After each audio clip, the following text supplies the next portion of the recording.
ঘুষ খাওয়া পুলিশ আছে না নাই? সে যে কোনো মূল্যে তার দেশের এই জিম্মাদারিকে সে মিস ইউজ করবে না। সে জানবে আমি আজকে কারো থেকে 10 টাকা, 1000 টাকা, লাখ টাকা আমি নিতে পারি। সাময়িকভাবে আমার এই পয়সাটা আমার হাতে এসেছে, আমি পকেটে পয়সাটা ঢুকিয়ে রেখেছি, আমার ঊর্ধ্বতম কর্মকর্তারা হয়তো জানে না, তাদের থেকে ধোঁকা দেওয়া সম্ভব। কিন্তু যিনি আল্লাহ আমাকে সেই জায়গাটার মধ্যে কবুল করেছেন, এই আল্লাহ পাকের চোখ থেকে ফাঁকি দেওয়া সম্ভব নয়। এই টাকাটা পকেটের মধ্যে আমি ঢুকিয়েছি, এই দুনিয়ার কেউ দেখে নাই, কিন্তু আল্লাহর চোখ থেকে ফাঁকি দেওয়া সম্ভব হবে না। ঠিক কিনা বলেন? এই অনুভূতি যখন তার মধ্যে হবে, তাকে আপনি যত রকমের দুনিয়ার সবচেয়ে বড় মূল্যবান জিনিস যদি তার মধ্যে দেন, সেই জিনিস বুঝবে, সেই জিনিস ভাববে যে আমাকে দুনিয়ার কেউ না দেখলো, আমার আল্লাহকে, আল্লাহ পাক আমাকে দেখছেন, আমি আল্লাহ আমাকে দেখছেন, সেজন্য হাসরের ময়দানে তার জন্য আমাকে জবাব দিতে হবে। যে কোনো মূল্যে আমি এই অবৈধ পয়সা আমি গ্রহণ করতে পারি না। ঠিক কিনা জোরে বলেন? যার ফলে হাজিরিন, আল্লাহ রাব্বুল ইজ্জত ওয়াল জালাল বলেছেন, ইকরা বিসমি রাব্বিকাল্লাযী খালাক। হে রাসূল, আপনি পড়েন আপনার প্রভুর নামে, আপনার রবের নামে, আপনার পালনকর্তার নামে, আপনার স্রষ্টার নামে আপনি পড়েন। যার ফলে হাজিরিন, রাসূল করিম সাল্লাল্লাহু আলাইহি ওয়াসাল্লামের জমানায় চুরি হতো, ডাকাতি হতো, এমন কোনো অন্যায় নেই যে অন্যায় সেই জমানার মধ্যে হতো না। কিন্তু নবীজির কাছে যখন ইসলাম গ্রহণ করেছেন, আসমানের শিক্ষা যখন তাদের কলবের মধ্যে ঢুকেছে, বুখারীর হাদিস, হাজিরিন, আপনার বাংলাদেশের মধ্যে একটি বুখারীর বাংলা সরা বেরিয়েছে, আপনারা যারা মাদ্রাসা, স্কুলে, ইউনিভার্সিটিতে যারা পড়েন কিনে নেবেন, নাসরুল বারি ফি শারহিল বুখারী, এটা কিতাব আপনাদের দেশে বেরিয়েছে, আমিও নিজেও নিয়েছি। হাজিরিন, আপনারা পড়ে দেখেন, নবী করিম সাল্লাল্লাহু আলাইহি সাল্লাম মসজিদে নববীর মধ্যে যখন আযান হয়ে গেল, মসজিদে নববীর আশপাশের মধ্যে বাজার বসেছে, খেজুরের বাজার, স্বর্ণের দোকান বসেছে, স্বর্ণের দোকান। আজকের দোকানের মধ্যে অনেক রকমের মজবুত দেশি বিদেশি তালা লাগানো হয়, শাটার লাগানো হয়, কিন্তু তাদের স্বর্ণের দোকানের মধ্যে কোনো শাটার ছিল না, সরাসরি খোলাখুলি রেখে মসজিদ করে যখন হাইয়া আলাল ফালাহ, হাইয়া আলাস সালার আযান যখন হয়েছে, আযানের ধ্বনি যখন হয়েছে, তারা নামাজের দিকে দৌড়ে দৌড়ে গিয়ে তারা নামাজের কাতারে দাঁড়িয়ে গেছে। স্বর্ণের দোকান ঠাই পড়ে আছে। সে দেশের মধ্যে একটা মানুষ মাইক্রোস্কোপ যন্ত্র দিয়েও তালাশ করে পাওয়া যায় নাই, চিরুনি তলাশি দিয়ে পাওয়া যায় নাই, যেই মানুষটা তাদের অনুপস্থিতিতে দোকান থেকে 1টি টাকা চুরি করবে। চাই সে যে কোনো মানুষ হোক, 1টি টাকা কোনোদিন চুরি করা, 1টি স্বর্ণের গহনা চুরি করার কোনো মানুষ পাওয়া যায় নাই। অথচ এই মানুষটি মাত্র কয়েকটা দিন আগেই এই মানুষটি নিজেরাই ডাকাতিকে সমর্থন করত, ডাকাতি করত। ঠিক কিনা বলেন? অথচ তারা যখন আসমানি শিক্ষা যখন তাদের সিনার মধ্যে ঢুকে গিয়েছে, তখন তারা এটা কল্পনাও করতে পারে নাই। ফিল্ডে যেরকম ধোঁয়া বের হয়, এইরকম প্রচন্ড ধোঁয়ার আড্ডা চলছে। বুঝেন তো? বুঝেন না? সিগারেট আজকে একটু খুব বেশি মজা করে টানতে দেখলাম অনেকজনকে। কেউ সিগারেট টানছে, কেউ এখানে সেখানে বসে আছে। আর মাহফিলের সময় যে দোকানগুলি বসে, এই দোকানের যা খাবেন অন্যান্য দোকানের চাইতে বেশি স্বাদ। বাজারে এত স্বাদ, চানাচুর এত স্বাদ নয়, মাহফিলের দোকানের চানাচুর যত স্বাদ। এখানের বিড়িও বেশি স্বাদ, সবকিছু স্বাদ। তার কারণ হচ্ছে এখানে একটি দ্বীনি মাহফিল, যেখানে বসলে আমাদের ফায়দা হয়, গুনাহ মাফ হয়। এখানে বসলে বলেন গুনাহ মাফ হয়।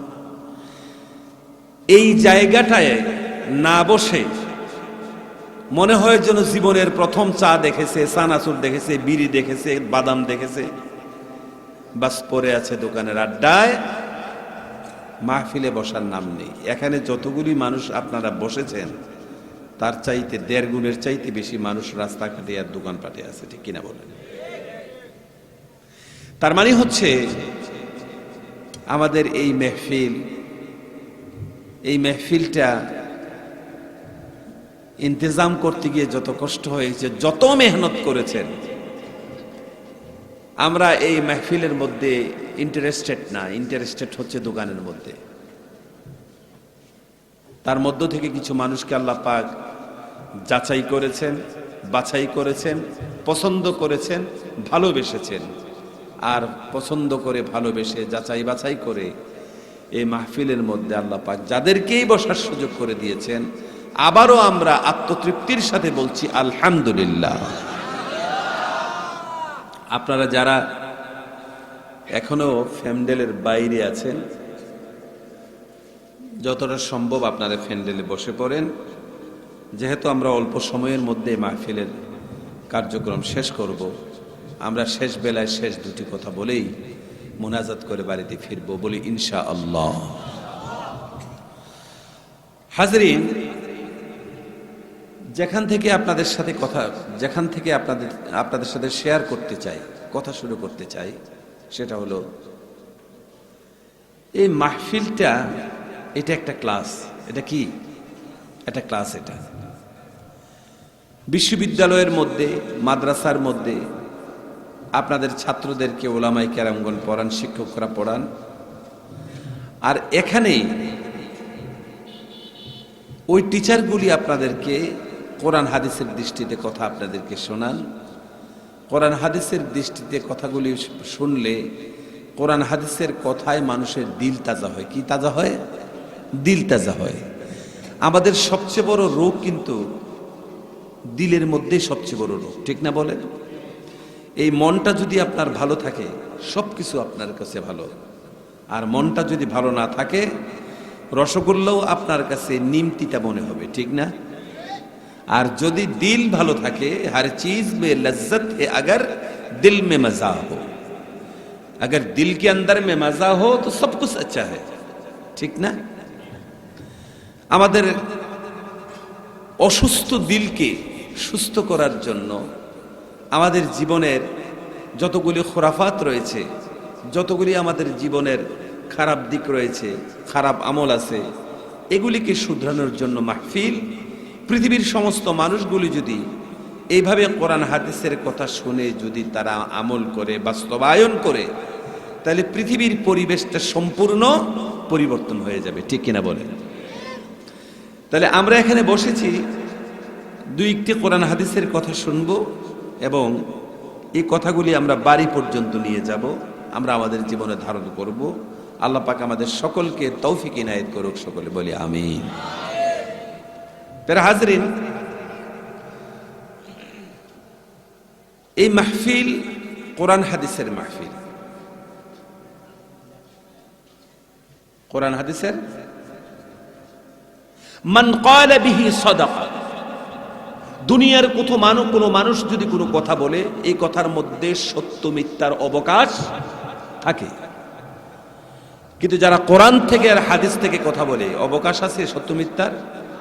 মান ক্বালা বিহি সাদাকা, যারা কোরআন হাদিস থেকে কথা বলবে তারা কি বলবে? 100% সত্য কথা বলবে, বলেন সুবহানাল্লাহ।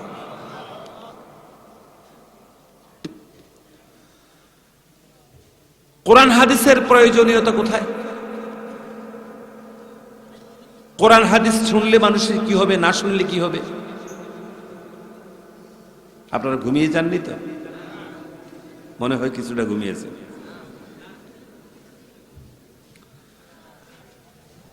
কোরআন হাদিসের প্রয়োজনীয়তা কোথায়? এটা থাকায় কি ফায়দা হয়েছে, না থাকলে কি লস আমাদের হতো? 1 মিনিটে বলে ফেলছি। কোরআন হাদিসের ইলম এটা দুনিয়াবি কোনো মানুষের ইলম নয়। এই ইলম হচ্ছে আসমান থেকে আসা ইলম। কথা বুঝে আসছে? আচ্ছা, আসমানি ইলমের কেন দরকার, এটা জিজ্ঞাসা। আমরা আজকে ফিজিক্সের ছাত্র আছি, কেমিস্ট্রির ছাত্র আছি, বায়োলজির ছাত্র আছি, কত ধরনের বিশ্ববিদ্যালয়, কত বড় বড় ডিগ্রি আমাদের আছে। এখন বড় বড় ডিগ্রির প্রয়োজন না কোরআন হাদিসের প্রয়োজন?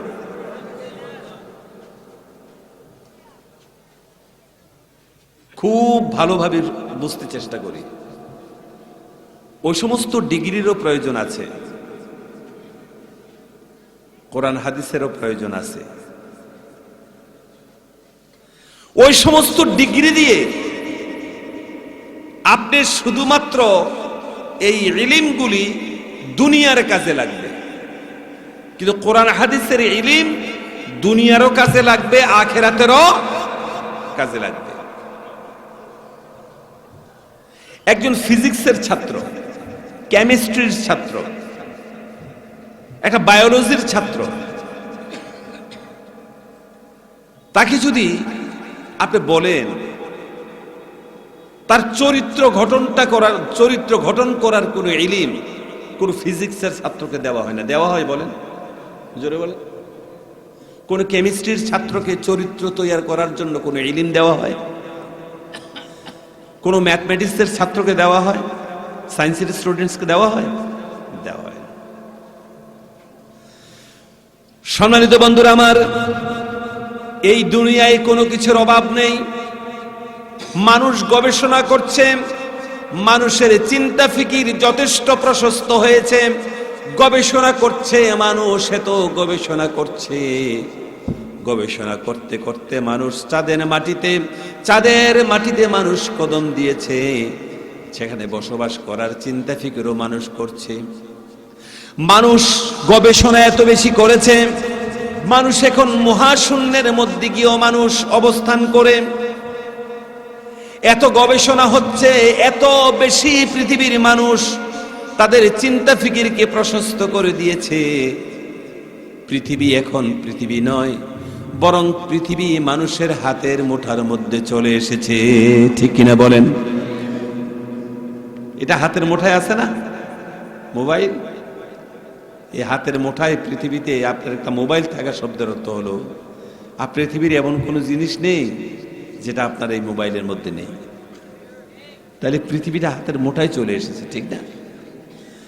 প্যারা হাজরিন, এই পৃথিবী প্রযুক্তির দিক থেকে এতটাই বেশি অ্যাডভান্স হয়েছে, এত বেশি প্রযুক্তিবিদ্যা পৃথিবীতে শুরু হয়েছে, এখন সমস্ত মানুষগুলি একটা ইলেকট্রনিক পার্সের মতন হয়ে গিয়েছে। এত পৃথিবী উন্নত হলো, কিন্তু এই উন্নত ইলম দিয়ে মানুষগুলি, এই উন্নত শিক্ষা দিয়ে মানুষগুলি যত বড় আবিষ্কারক হোক না কেন, যত বড় শিক্ষিত হোক না কেন, তাদের শিক্ষা দিয়ে যতটাই তারা পয়সা কামাই করুক না কেন, এই শিক্ষা দিয়ে কিন্তু পৃথিবীর মানুষ তার চরিত্র গঠন করতে পারে না। ঠিক কিনা বলেন? এই শিক্ষা দিয়ে চরিত্র গঠন করা সম্ভব নয়। মনে রাখবেন, এই পৃথিবীর কোনো শারীরিক অসুস্থতা কিন্তু বড় অসুস্থতা নয়। একটা মানুষের যদি ক্যান্সার হয়, এই ক্যান্সারের পেশেন্ট জাতির জন্য খতরা নয়, জাতির জন্য অভিশাপ নয়। মানুষটার ক্যান্সার হয়েছে, হয়তো সে বেঁচে যেতে পারে, মরেও যেতে পারে, এটা কিন্তু বড় বিমার নয়। মনে রাখবেন, একটা মানুষ যদি সমাজের মধ্যে লম্পট হয়ে যায়, লম্পট বুঝেন তো? একটা মানুষ যদি সমাজের মধ্যে চরিত্রহীন হয়ে যায়, একটা মানুষ যদি সমাজের মধ্যে ডাকাত হয়ে যায়, চোর হয়ে যায়, একটা মানুষ যদি সমাজের মধ্যে হাইজ্যাকার হয়ে যায়, একটা মানুষ যদি সমাজের মধ্যে বদমাশ হয়ে যায়, একটা মানুষ যদি সমাজের মধ্যে দেশদ্রোহী হয়ে যায়, একটা মানুষ যদি আপনার গ্রামের মধ্যে সমাজদ্রোহী হয়ে যায়, এই মানুষটাই সবচেয়ে বড় আপনার সমাজের জন্য ক্ষতিকারক। প্যারে হাজরিন, এইভাবে একটা অসৎ মানুষকে, পথহারা মানুষকে, একটা অশ্লীল মানুষকে, একটা অমানুষকে মানুষ করার জন্য পৃথিবীতে একটাই শিক্ষা ব্যবস্থা পৃথিবীতে রয়েছে। সেই শিক্ষা ব্যবস্থার নাম হচ্ছে কোরআন এবং হাদিসের শিক্ষা ব্যবস্থা। কোন সুবহানাল্লাহ!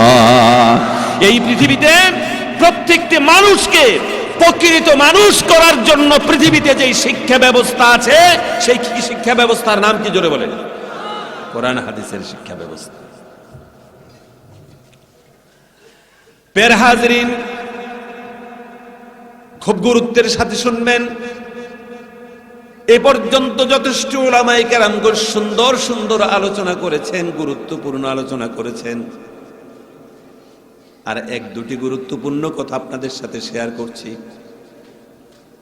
প্যারে হাজেরিন, আজকে আধুনিক বিজ্ঞান যতটা কিছু আবিষ্কার করেছে, আপনি বিজ্ঞান নিয়ে পড়াশোনা করেন, রাজনৈতিকতা নিয়ে পড়াশোনা করেন, সবকিছু নিয়ে আপনি পড়াশোনা করেন, অবশ্যই করেন।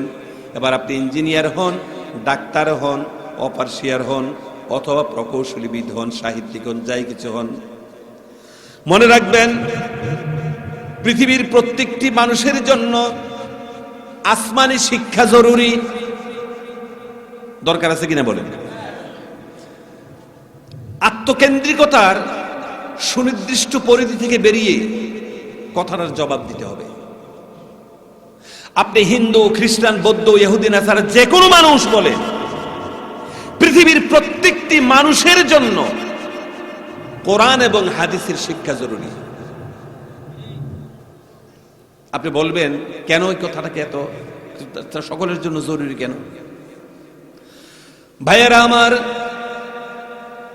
মানুষকে আল্লাহ পাক সৃষ্টি করেছেন, কোনো সন্দেহ আসেনি? আরো জোরে বলেন। মানুষকে আল্লাহ সৃষ্টি করেছেন। এই পৃথিবীতে যিনি সৃষ্টি করেছেন, এই পৃথিবীর প্রত্যেকটি মানুষ যেই ইলম দিয়ে, তার দিমাগের ইলম দিয়ে যে তার মেমোরিটা পূর্ণ করবে, যেই ইলম দিয়ে তার মেমোরির মধ্যে, তার সাউলের মধ্যে, আত্মার মধ্যে যেই ইলম দিয়ে সর্বপ্রথম তার মেমোরিটাকে পরিপূর্ণ করবে, যে ইলম দিয়ে সর্বপ্রথম তার মেমোরির মধ্যে যে ইলম দিবে, সেই ইলম হচ্ছে আসমানি ইলম দিবে। আসমানি ইলম দিয়ে, আসমানি শিক্ষা দিয়ে, ওহীর শিক্ষা দিয়ে একটা মানুষ চরিত্রবান হয়ে যায়। তার কারণ হচ্ছে এই দুনিয়ার জমিনে সর্বপ্রথম আপনার জন্য, এজন্য সর্বপ্রথম ওহীর ইলম শিক্ষা এজন্য জরুরি, যেহেতু আপনাকে সৃষ্টি করেছেন আল্লাহ, আপনাকে সৃষ্টি করেছেন রব্বুল আলামিন, যিনি আপনাকে সৃষ্টি করেছেন। পৃথিবীর প্রত্যেকটি মানুষের জন্য অপরিহার্য সেই সত্তাকে প্রথম জানা, সেই মাবুদকে জানা সর্বপ্রথম পৃথিবীর প্রত্যেকটি মানুষের জিম্মাদারি হচ্ছে এটা। কোন সুবহানাল্লাহ। বুঝে আসছে কিনা বলেন? সকলে বুঝে আসছেনি? আবার রিপিট করছি, পৃথিবীর প্রত্যেকটি মানুষের জন্য প্রথম শিক্ষা হচ্ছে লাজিম এটা, যে তাকে সৃষ্টি করেছে প্রথম তাকে জানতে হবে। বুঝে আসছে? যিনি তাকে সৃষ্টি করেছেন প্রথম জানতে হবে তাকে, সেই আল্লাহকে, যে আল্লাহ আপনাকে সৃষ্টি করেছেন। এই ইলম আপনার জন্য প্রথম দরকার। আমরা মাদ্রাসার মধ্যে যখন যাই, শিশুকে যখন মাদ্রাসার মধ্যে ভর্তি করানো হয়, মক্তবের মধ্যে যখন যায়, মক্তবের হুজুর তাকে প্রথম কি শিক্ষা দেয় বলেন? লা ইলাহা ইল্লাল্লাহু মুহাম্মাদুর রাসূলুল্লাহ।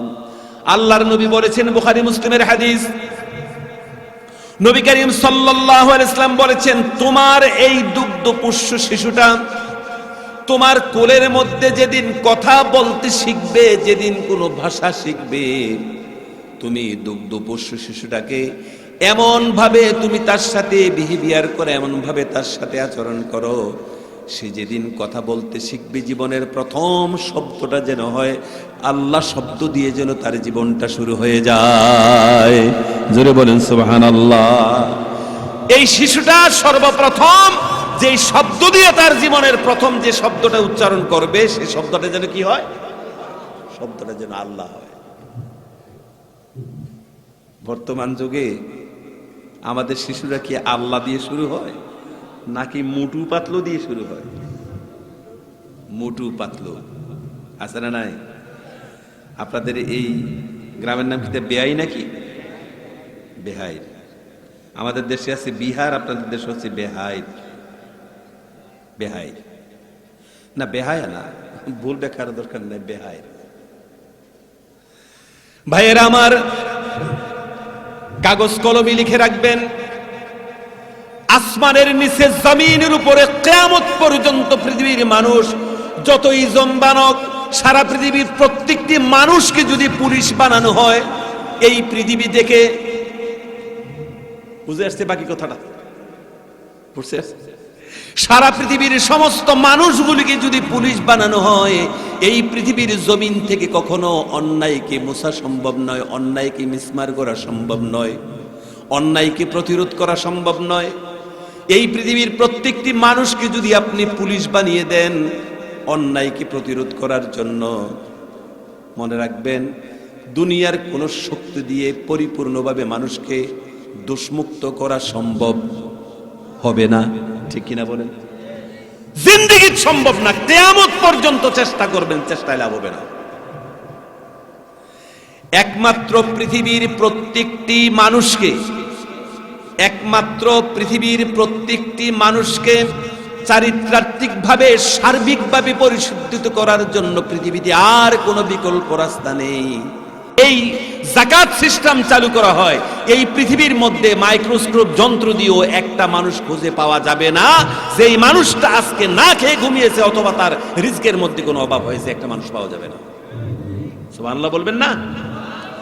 এই পৃথিবীতে একটা মানুষ পাওয়া যাবে না যেই মানুষটার পেটে ভাত পড়েনি, আজকে মানুষটা না খেয়ে ঘুমিয়েছে, এমন কোনো মানুষ পাওয়া যাবে না। ভাইয়ের আমার, আপনাদের হাতে পায়ে ধরে একটা কথা বলছি। আমি বাংলা ভাষারই মানুষ, মাঝখানে হয়তো একটা বর্ডার আছে, আমার বাড়ি ইন্ডিয়া, আপনাদের বাড়ি বাংলাদেশে। আপনাদের হাতে পায়ে ধরে একটা কথা বলছি, একটা জায়গায় ফিরে আসুন, একটা জায়গায় ফিরে আসুন।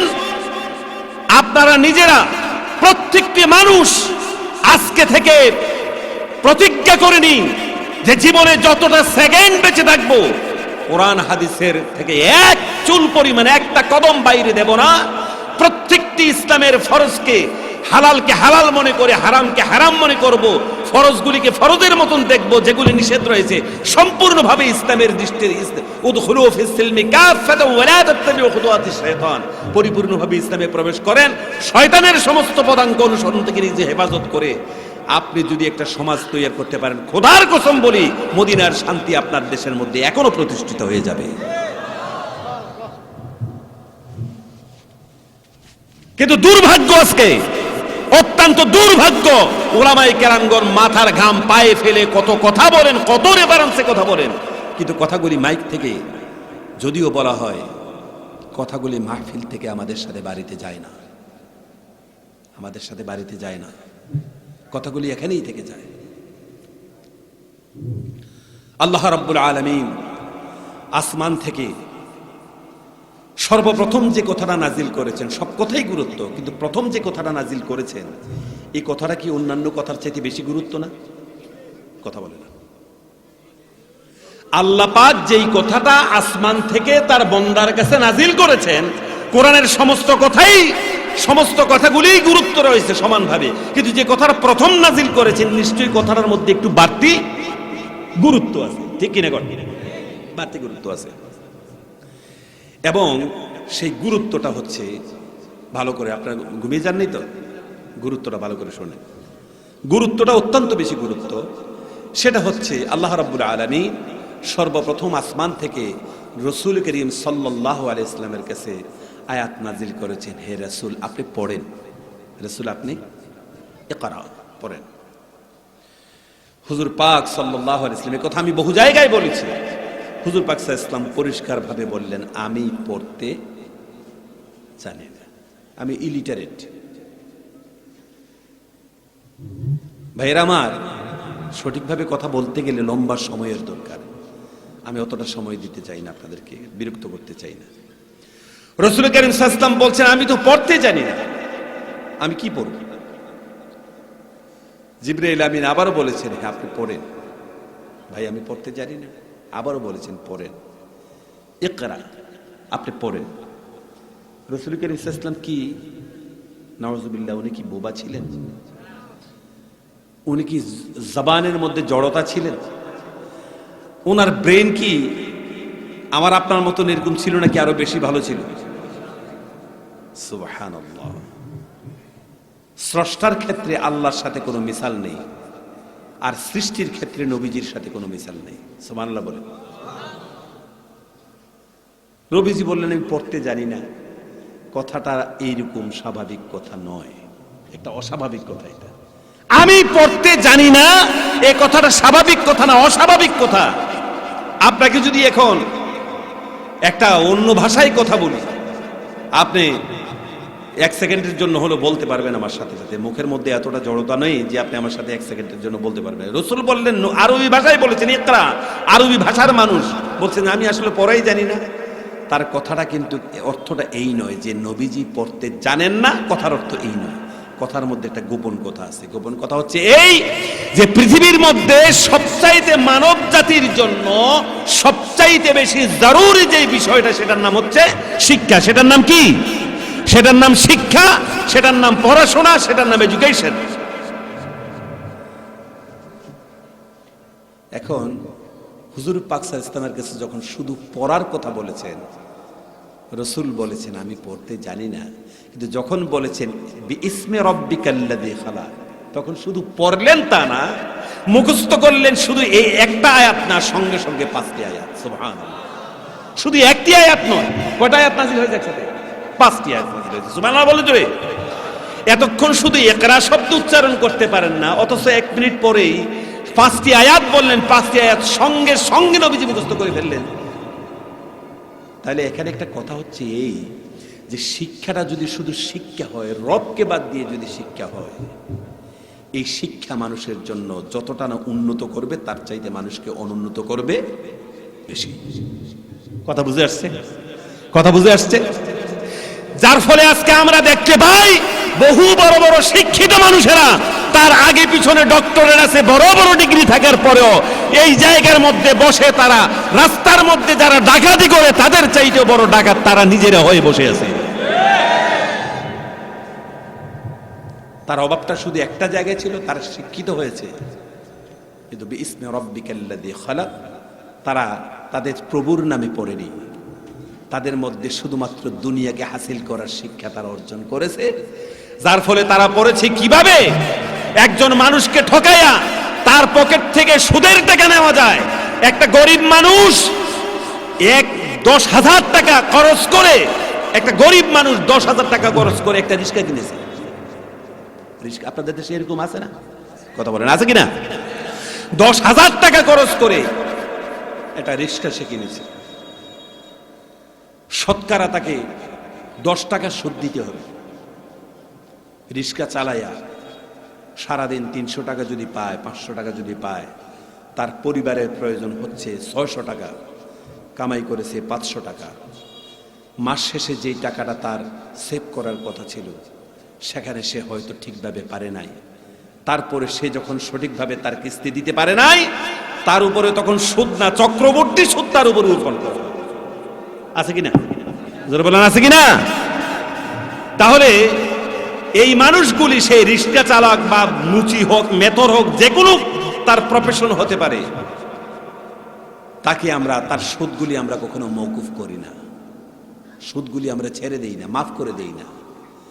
সুদভিত্তিক অর্থ ব্যবস্থা, চক্রবৃদ্ধিক সুদভিত্তিক যে অর্থ ব্যবস্থা আমাদের মধ্যে আজকে জারি হয়েছে, এগুলি দিয়ে ভাই মানুষের ন্যায়বোধ ধ্বংস হয়ে যায়, মানুষের ন্যায়বোধটা লুপ্ত হয়ে যায়, ধ্বংস হয়ে যায়, মিসমার হয়ে যায়।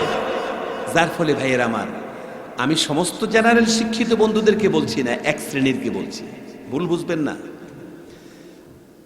সম্মানিত হাজিরিন আমার, যেই মানুষটা শুরুতে পড়বে বিইসমে রাব্বিকাল্লাযী খালাক, সেই রবের নামে, পালনকর্তার নামে, সেই মাবুদের নামে যখন পড়বে, তার মধ্যে চিন্তা ফিকির শুরু হয়ে যাবে।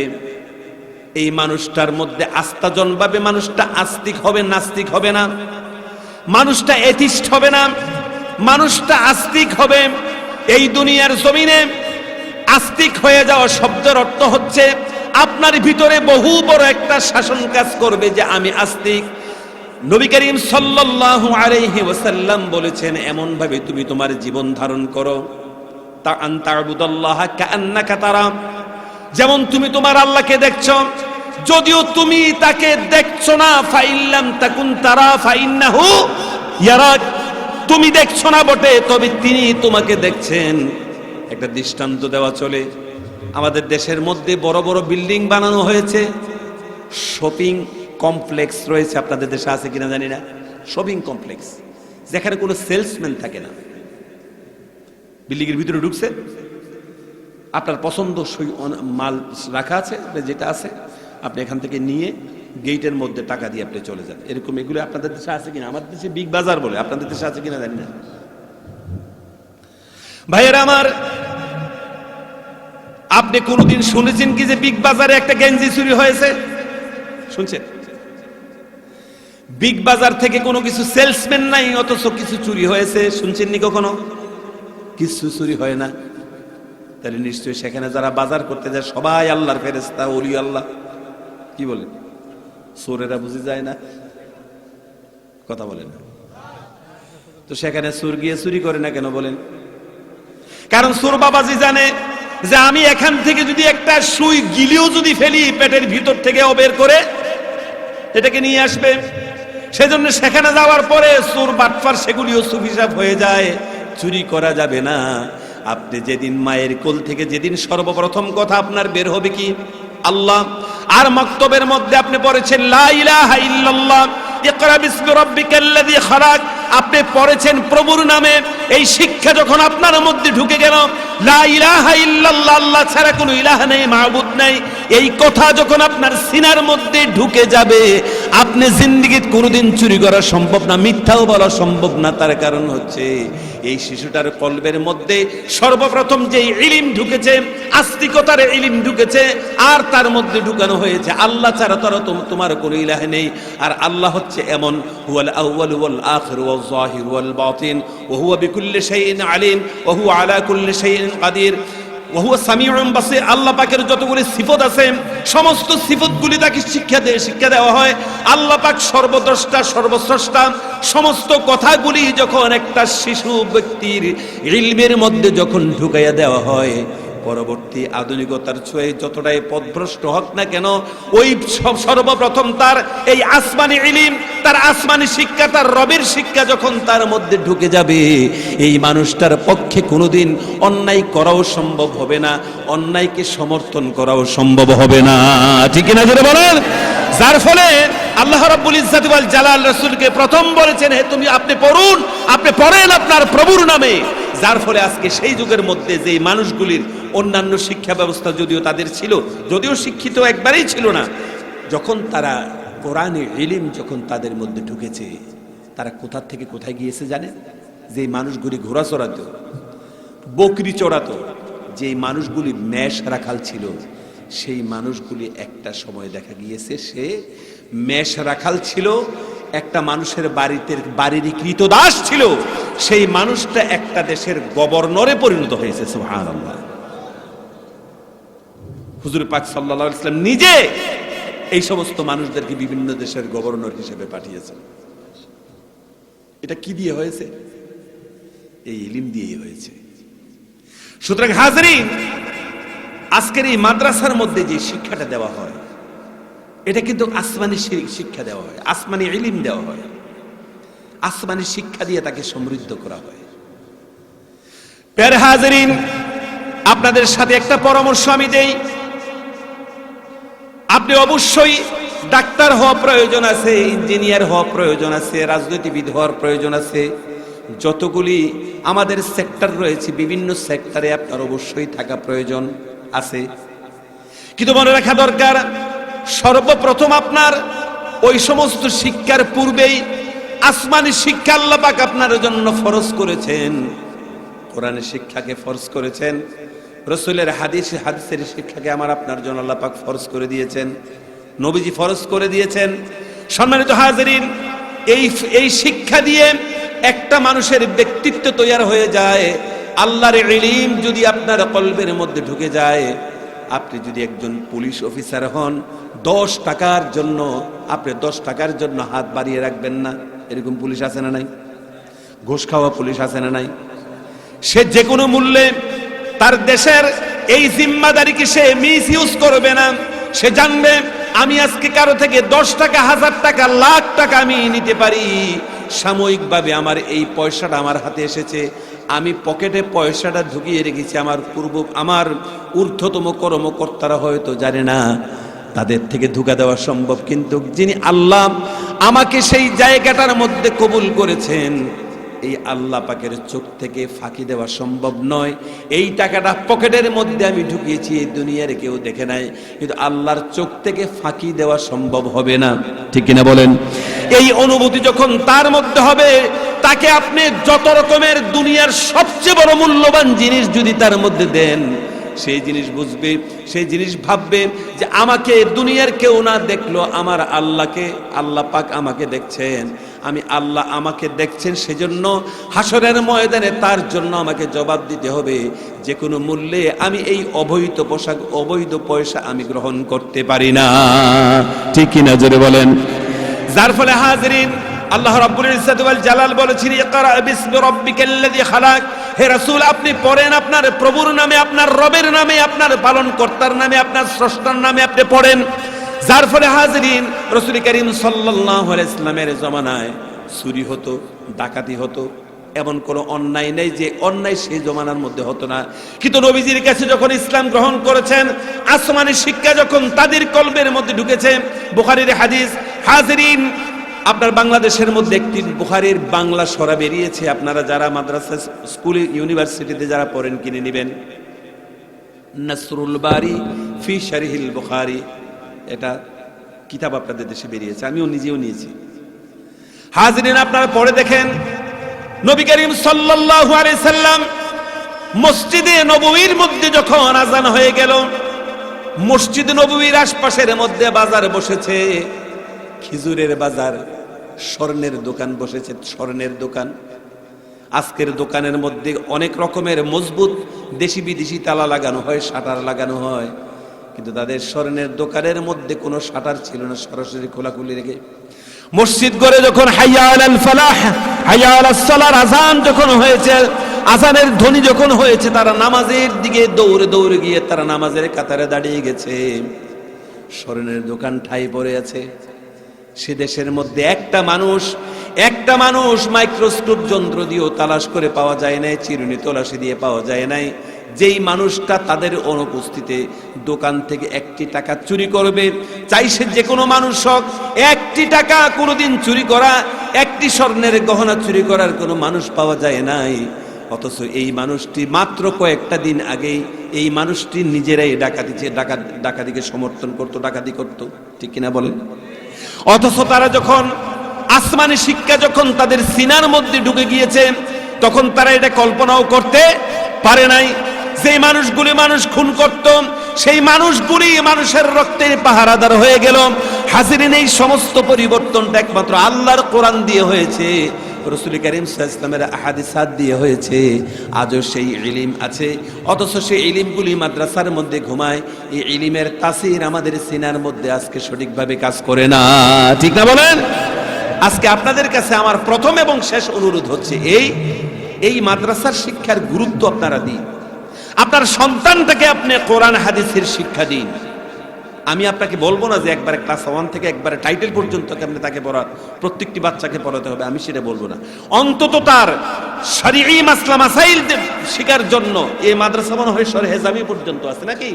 শরহে জামি পর্যন্ত একটা মাদ্রাসা আছে। আপনি এতটুকু যদি পড়েন, আপনার ফিকহি কয়েকটি কিতাব আছে, মালাবুদ্দা মিনহু আছে, তারপরে আর কি আছে, ফিকহের কি কিতাব আছে, এই দুই একটা কুদুরি আছে নাকি, কুদুরি আছে, তারপরে হয়তো হিদায়া আছে, তারপরে এভাবে কয়েকটি ফিকহের কিতাব আছে বা কয়েকটি হাদিসের কিতাব।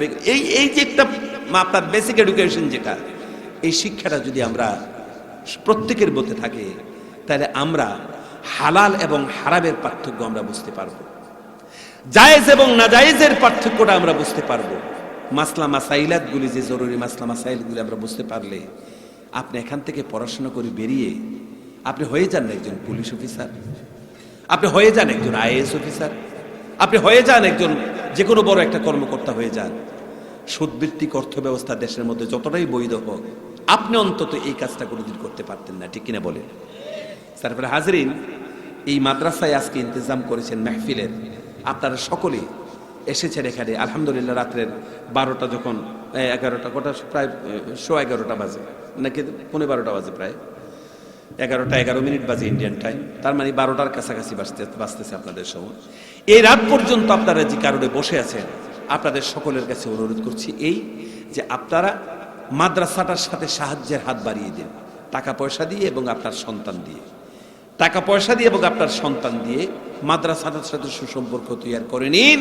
আপনার সন্তানটা পুলিশে যেন না ধরে, সেই জন্য যেভাবে আপনার সন্তানটাকে আপনি যথেষ্টভাবে চোখের সামনে রাখা পছন্দ করেন, আপনার সন্তানটাকে পুলিশে ধরলে আপনি যেভাবে আপনার সমস্ত কিছুর বিনিময়ে আপনার পুলিশ থেকে বাচ্চাটাকে ছোটানোর চেষ্টা করেন, হাজেরিন, পুলিশের দুনিয়ার পুলিশের ভয়ে আপনি সন্তানটাকে যতটা দুনিয়ার পুলিশের ভয় দেখান, তার চাইতে বেশি তো ওই সন্তানটাকে আল্লাহর ভয় দেওয়া দরকার ছিল, ঠিক কিনা বলেন?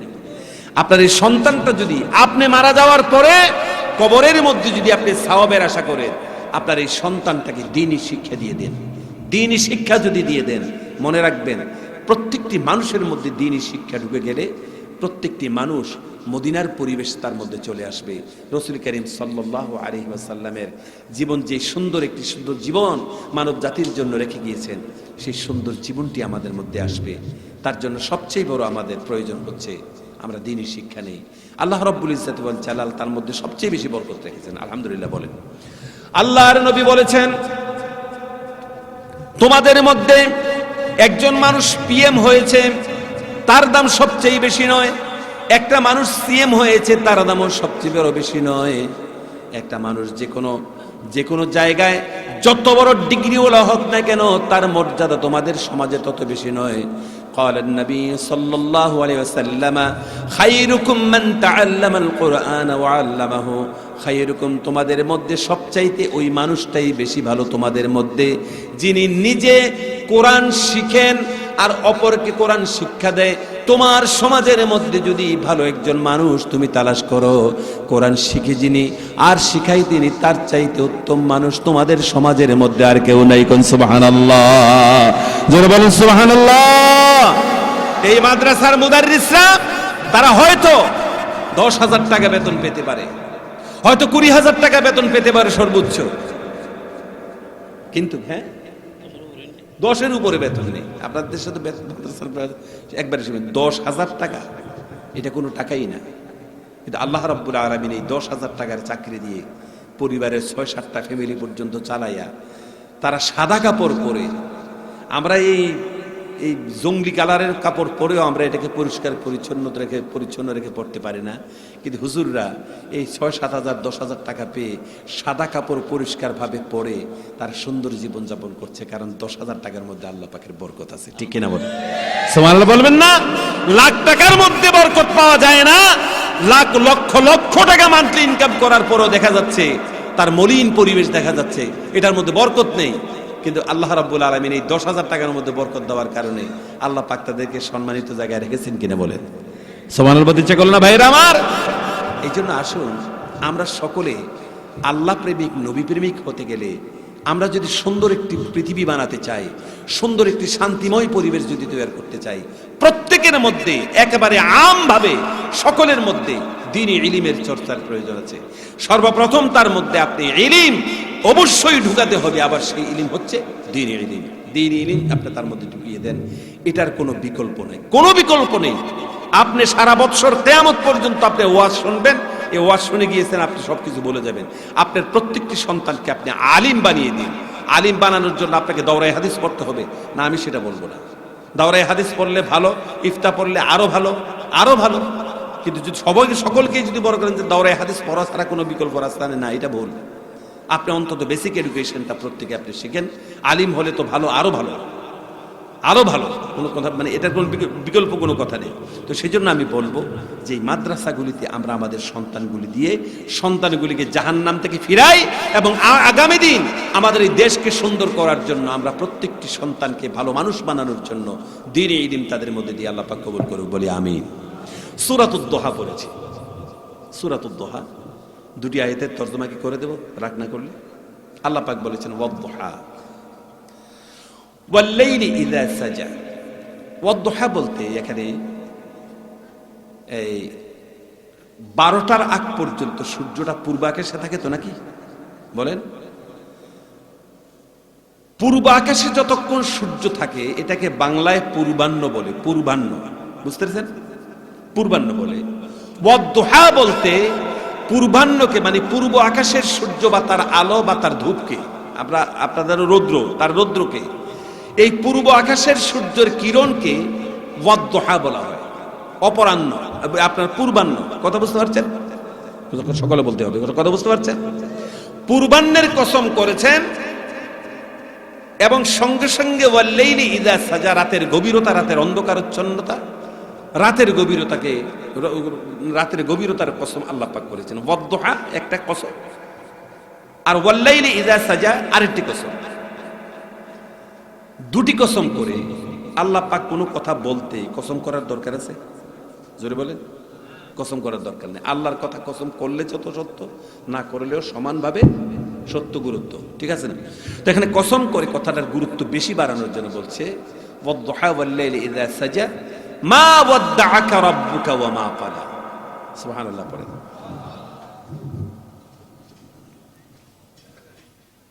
এগারোটা, আমি কি 5-7 মিনিট কথা বলে রাগ করবেন না তো? আল্লাহ রাব্বুল ইজ্জাত ওয়াল জালাল ওয়াদ্দুহা ওয়াল্লাইলি ইযা সাজা, এই দুইটি কসম করে আল্লাহ রাব্বুল ইজ্জাত ওয়াল জালাল যেই কথাটা বলতে চাইলেন, সম্মানিত হাজিরিন, আল্লাহ রাব্বুল ইজ্জাত ওয়াল জালাল এই দুইটি কথা দিয়ে যেই কথাটা বলেছেন, মা ওয়াদ্দাআকা রাব্বুকা ওয়া মা ক্বালা, আপনার রব আপনাকে ভুলে যাননি, আপনার প্রতি বিরূপ নন। এখানে বড় কথা হচ্ছে ওয়াদ্দুহা এবং ওয়াল্লাইল, এই দুটি শব্দ দিয়ে, দুটি কসম দিয়ে মুফাসসিরিন বলেছেন রাসূল করিম সাল্লাল্লাহু আলাইহি ওয়াসাল্লামের সুন্দর নূরানী উজ্জ্বল চেহারার কসম আল্লাহ পাক করেছেন। দ্বীপ্রহরের সূর্যের সাথে তুলনা দিয়ে আল্লাহ রাব্বুল আলামিন নবী করিম সাল্লাল্লাহু আলাইহি ওয়াসাল্লামের সুন্দর নূরানী চেহারার কসম করেছেন। কোন সুবহানাল্লাহ। ওয়াল্লাইলি ইযা সাজা, রাতের গভীরতা দিয়ে নবী করিম সাল্লাল্লাহু আলাইহি ওয়াসাল্লামের কালো ঘন চুলের কসম করেছেন। মুআজ্জাজ হাজিরিন, রাসূল করিম সাল্লাল্লাহু আলাইহি ওয়াসাল্লামের চেহারার কসম এবং চুলের কসম আল্লাহ পাক কেন খেয়েছেন? এরপরের আয়াতে আল্লাহ পাক বলেছেন, মা ওয়াদ্দাআকা রাব্বুকা ওয়া মা ক্বালা, আপনার রব আপনাকে পরিত্যাগ করেন নাই এবং আপনার প্রতি কোনো বিরূপ হননি। এই কথাটা নাজিল, তার শানে নজরুলটা এক মিনিটে বলে ফেলি। রাসূল করিম সাল্লাল্লাহু আলাইহি ওয়াসাল্লামের কাছে যখন ওহী নাজিল হলো, ওহী নাজিল হওয়ার পরে অনেকদিন পর্যন্ত ওহী বন্ধ ছিল, ওহী নাজিল, অনেকদিন পর্যন্ত ওহী নেই। আপনার হুজুর পাক সাল্লাল্লাহু আলাইহি ওয়াসাল্লামের একজন চাচি, আবু লাহাবের বউ, নাম ছিল উম্মে জামিল। এই উম্মে জামিল রসুলের ব্যাপারে অনেক রকমের মন্দ সত্য বলতে লাগলো, যে তোমার রব তোমাকে ভুলে গিয়েছে, তোমার সাথে সম্পর্ক রাখতে চায় না, ইত্যাদি ইত্যাদি যথেষ্ট খারাপ মন্তব্য যখন করতে লাগলেন, হুজুর পাক সাল্লাল্লাহু আলাইহি ওয়াসাল্লাম আবারও হেরা পাহাড়ের মধ্যে, হেরার গুহার মধ্যে হুজুর সাল্লাল্লাহু আলাইহি ওয়াসাল্লাম লম্বা সময় দিতে লাগলেন, একাকিত্ব থাকতে লাগলেন, সবসময় কান্নাকাটি করতে লাগলেন। আপনারা হেরা পাহাড়ের মধ্যে গেলে দেখবেন যে এটি এমন একটি জায়গা, এবার আমি গিয়েছি, আমি কিছুদিন পূর্বেই আলহামদুলিল্লাহ উমরা করে এসেছি, এই কিছুদিনের পর 1 মাস বা তার চাইতে 1-2 দিন কম বেশি হবে। তো আমি নিজে হেরা পাহাড়ের মধ্যে উঠেছি। হেরা পাহাড় বলতে যত সহজ, তার মধ্যে ওঠা কিন্তু এত সহজ না, বিরাট কঠিন। উঠতে গেলে আমার মনে হয়েছে না, এখনো আমার পায়ে ব্যথা করছে, এখনো পায়ে ব্যথা করছে না, এত উঁচা পাহাড়। সেখানে হুজুর পাক সাল্লাল্লাহু আলাইহি ওয়াসাল্লাম যে জায়গাটায় বসে সর্বপ্রথম কোরআন শরীফ নাজিল হয়েছে, আল্লাহ রাব্বুল আলামিন এই পৃথিবীকে যখন প্রথম সৃষ্টি করেছেন, মনে হয় যেন আল্লাহ রাব্বুল আলামিন তার নিজের কুদরতে হাত দিয়ে তার হাবিবের এই জায়গাটা যেন নিজের কুদরতি হাত দিয়ে বানিয়েছেন। সুবহানাল্লাহ। এখানে যদি আপনি বসেন, এভাবে পাথর সাজানো আছে, পাথরের এই পাথরের ফাঁক দিয়ে আপনি বাইতুল্লাহ শরীফ দেখতে পাবেন, পশ্চিম দিকে বাইতুল্লাহ শরীফ দেখা যায়। তারপরে সেখানে একটা মানুষ কোন রকম বসে একটু সজদা দেওয়ার জায়গা, এই টেবিলটা যতটুকু জায়গা, এই টেবিলটা তার চাইতে জায়গাটা বেশি নয়, এতটুকুই জায়গা। তবে সজদার জায়গাটা মনে করেন এই টিস্যু পেপারের জায়গাটা যতটুকু আছে ঠিক এতটুকু জায়গার মধ্যে সজদা দেওয়ার জায়গাটা। তো সেখানে আবারও হুজুর পাক সাল্লাল্লাহু আলাইহি ওয়াসাল্লাম অবস্থান করতে লাগলেন। প্রথম তো অনেক দিন ছিলেন, যেখানে হযরত আম্মাজান হযরত তাহেরা রাদিয়াল্লাহু তাআলা আনহা, হযরতে খাদিজাতুল কুবরা তাহেরা রাদিয়াল্লাহু তাআলা আনহা যেখানে হুজুর পাক সাল্লাল্লাহু আলাইহি ওয়াসাল্লামকে খাবার সরবরাহ করতেন, সেখানে খাবার দিয়ে আসতেন, সেখানে অবস্থান করতেন হুজুর পাক সাল্লাল্লাহু আলাইহি ওয়াসাল্লাম, সেখানেই সর্বপ্রথম ওহী নাযিল হয়েছে।